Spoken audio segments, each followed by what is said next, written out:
भारत में जब तक मदरसे बाकी रहेंगे तब तक मुसलमानों के बच्चों को बेधर्म नहीं बनाया जा सकता, इस्लाम से नहीं हटाया जा सकता। मुसलमान तेरी मुठ्ठी में कितना दम है, मुसलमान तेरी ज़कात में कितना पावर। आशिकों के कारवा को तुमने लूटा, तुमने मौलाना सूफी साहब 2021 और 22 में बिहार, झारखंड, उड़ीसा, बंगाल, यूपी, ये 4 सूबे के गरीब मुसलमानों ने 700 करोड़ रुपए की जमीन बेची है। कितने की? जोर से बोलना। 700 करोड़। बाबू प्लीज जल्दी बैठ जाए। कितने की जमीन बेची? 700 करोड़। 7 करोड़ नहीं, 700 करोड़। 700 करोड़। रिपोर्ट आने के बाद बलियावी के पैर से जमीन खसक गई। आज का भारत जब इतना ऐसा दिख रहा, 20 साल बाद जब हमारे बच्चे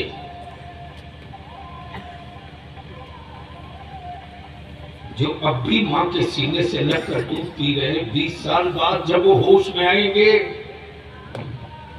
उस वक्त का भारत कैसा होगा? बड़ा इसके पीछे की आखिर ये जमीनें बिक क्यों रही हैं? सुनो, दुबई, कुवैत, कतर कमाकर लौटने वालों सुनो, मुंबई में खून को पानी बनाकर अपनी औलादों के लिए रात दिन जानवर की तरह खटने वालों सुनो, अगर खुद के लिए तुम जिंदा हो तो बलिया भी तुमसे कुछ नहीं कहेगा। पैदा लोग रोज होते, रोज मरते। अगर खुद के लिए जिंदा हो तो जी कर मरो, हमें कुछ नहीं कहना। लेकिन अगर एहसास जिंदा हुए, क्या बात है, जिंदाबाद, कि तेरे मरने के बाद मस्जिदों के मीनारों से अजान न रुकने पावे, तेरी आबादियों से नबी का सलाम न रुकने पावे, तेरे घरों से कुरान की तिलावतों की सदाएं न थमने पावे, तो हम तुझसे विनती करके कहेंगे अपनी जिंदगी की स्टाइल को बदल दो। 700 करोड़ रुपए की मुसलमानों ने जमीन बेचकर अपनी बेटी की निकाह और शादी किया। ये पैसा किसी मठ वाले को नहीं किया, इसी पैसे का मुसलमान बिरयानी खाया है, इसी पैसे से मुसलमान का बच्चा, बेटा मोटरसाइकिल लिया। हम तुझसे पूछते हैं, बता,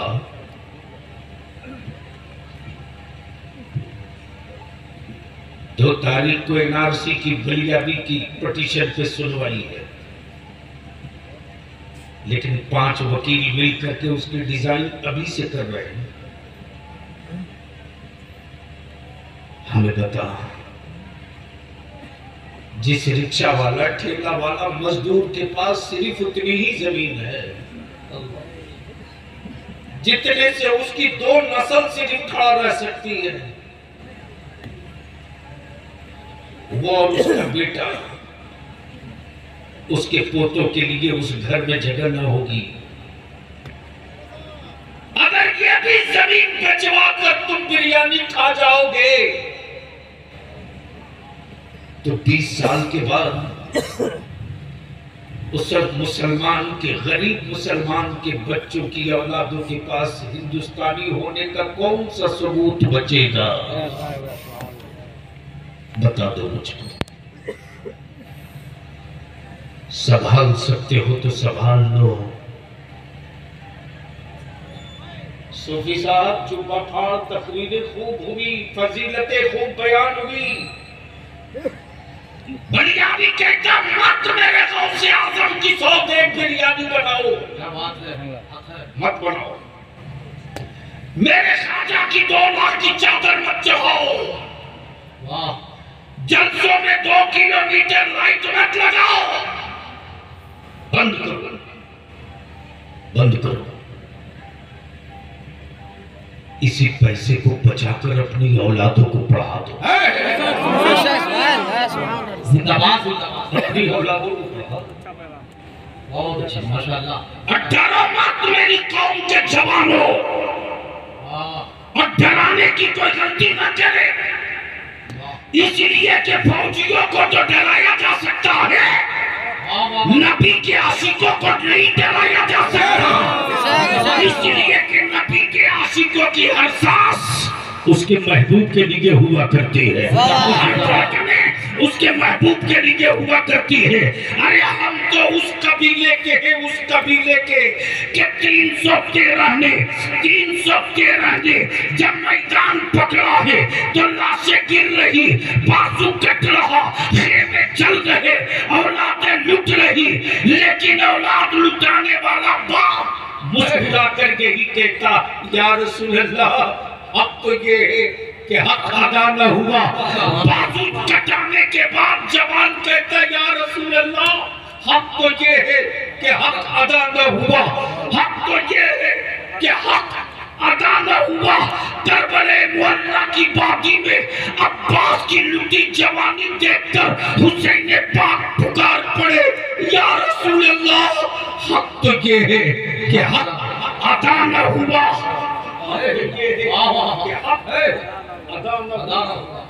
जिसकी पैदाइश ही हुई हो मरने के लिए, उसकी नस्लों को मत डराओ। और आप गिदड़ भक्तियों से कभी भी उत्तेजित मत होना।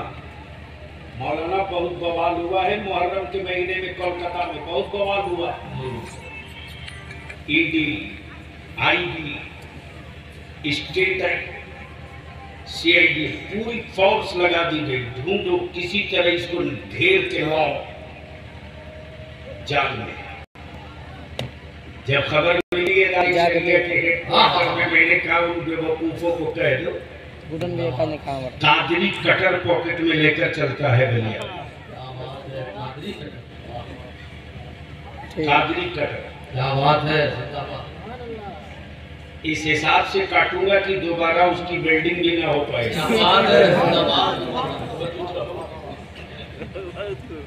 सबसे पंगा लेना गौसे आजम के कलंदरों से पंगा मत लेना। मैं ये कह रहा था, गैरों में कहा दम था। कलकत्ते में मच गया बवाल, किस पर मचा? सिर्फ एक जुमले पर। अभी भारत को आजाद हुए 75 साल हुए, कितना? गर्चे 75 पूरा नहीं हुआ, लेकिन गर्दन में हाथ दे के 75 कर दिया। नहीं समझे? गर्दन में हाथ दे के 75 पूरा दिया। क्या है? काम महोत्सव मनाओ 75। बलिया भी कहता कि अभी तो 75 ही हुआ है, सेंचुरी नहीं लगी, अभी 100 नहीं पूरा। लेकिन मेरी औलादों से भारतीय होने का सबूत मांगने वालों, 75 साल से सत्ता में रहने के बावजूद भी आज तक एक चबूतरा न बना सके। क्या बात है, जहां 15 अगस्त का झंडा फहरा सको, वाह वाह वाह, वो चबूतरा भी मेरे बाप का बनाया हुआ है। जहां से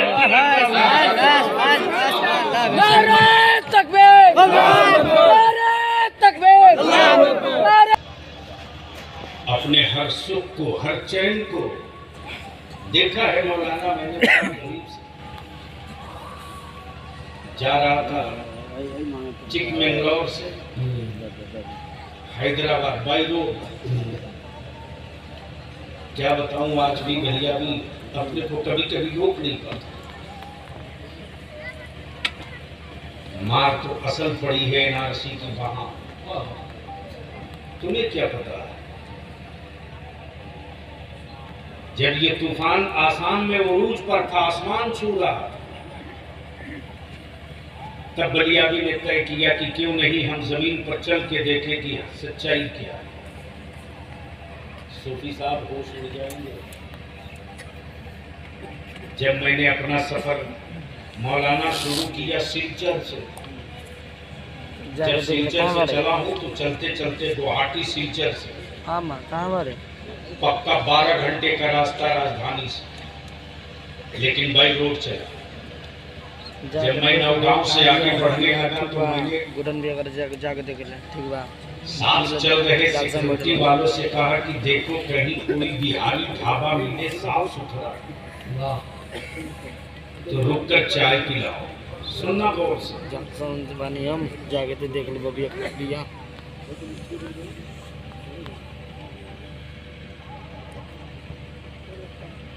इत्तेफाक से जो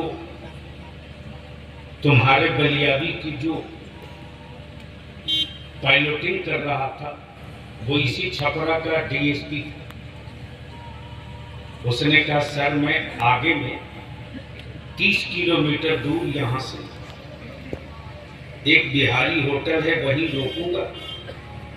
सूरज डूब रहा है, उसके बाद तो आप नमाज भी पढ़ेंगे। मैंने कहा हाँ। जैसे ही पहुंचा मौलाना, वो मंजर देखने के बाद आज भी तेरे बलियाबी के आंसू थमते नहीं। जैसे ही होटल पे रुका तो ये 4 लाइन है, नीचे खाई है, सामने पहाड़।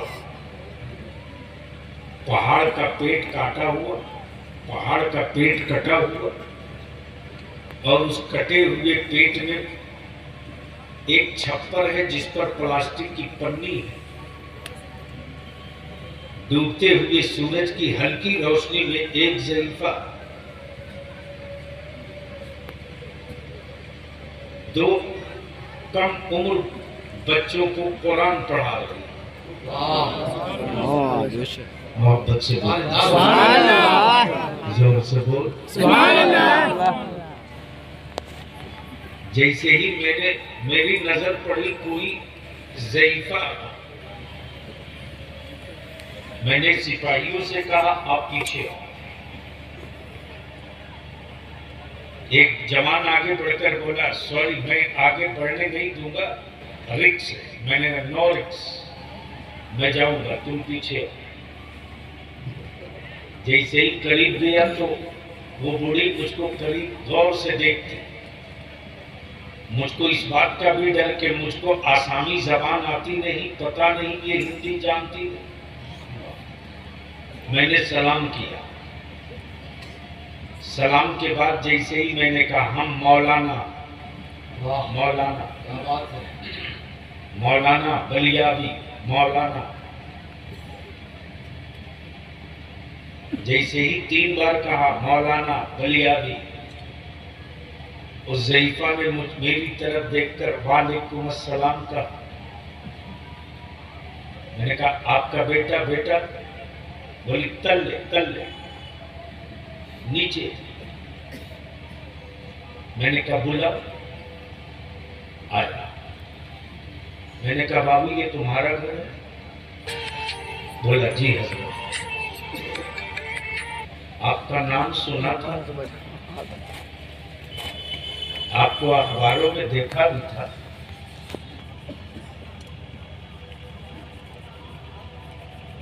मैंने कहा यहाँ यही रहते हो? बोला नहीं, ये हमारे दोनों बच्चे हैं, ये मेरी माँ है, मेरी बीवी भी मेरे साथ मजदूरी करती है सड़क पे। मैंने कहा ईमान से बोलो तुम्हारा घर कहीं और भी है? बोला तिनसुकिया में मेरा एक घर था, बहुत बड़ा घर था,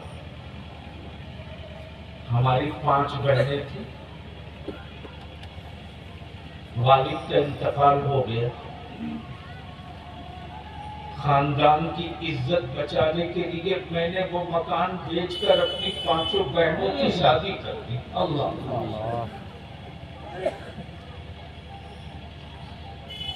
अल्लाह, एक बंजारे की जिंदगी है मेरी। अल्लाह, मैंने कहा एनआरसी में तुझसे भी कागज मांगा गया, और उसने जवाब दिया कि मैं तो मुतमईन हूं कि शायद मुझे डिटेंशन सेंटर में बहुत जल्द भेजा जाएगा। अल्लाह, मैं आपकी ज़मीर की आवाज सुनना चाहता हूं। खुद को जिंदा रहने के लिए अगर जिंदा हो तो कोई शिकायत नहीं आपसे। अल्लाह, हर रोज कीड़े पैदा होते मरते हैं, लेकिन अपने आप से पूछ लो कि देवरिया कुशीनगर में, गोरखपुर, गोपालगंज में, अल्लाह